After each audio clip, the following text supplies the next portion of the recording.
Assalomu alaykum. Bir odam bor edi.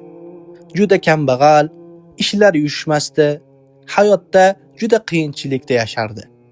Har kuni nega mening hayotim og'ir deb shikoyat qilardi. Bir kuni bir dono inson unga dediki, shikoyatingni to'xtat va har kuni ikkita narsa qil. Istig'for ayt va Robbingga shukr qil. U bu gaplarga ishonmadi, lekin boshladi. Istig'for aytdi, Robbisiga shukr qildi. Ko'rayotgan kunidan rozi bo'ldi. Bir hafta o'tdi, hech narsa o'zgarmadi. Ikkinchi hafta, hali ham qiyinchilik, lekin u to'xtamadi. Bir oydan keyin ish topdi.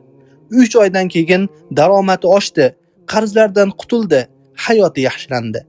Va u shu paytda tushundiki, sabr va zikr bilan uning hayoti o'zgardi. Siz ham bugundan boshlang. Bu hikoya bizga juda katta dars beradi. Ko'pchilik shikoyat qiladi, lekin sabr va shukrni unutadi.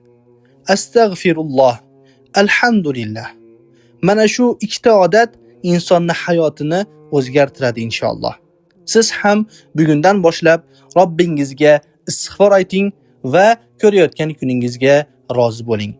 Videoga like bosing, kanalimizga obuna bo'ling. Yangi hikoya va duolarni o'tkazib yubormang. Assalomu alaykum.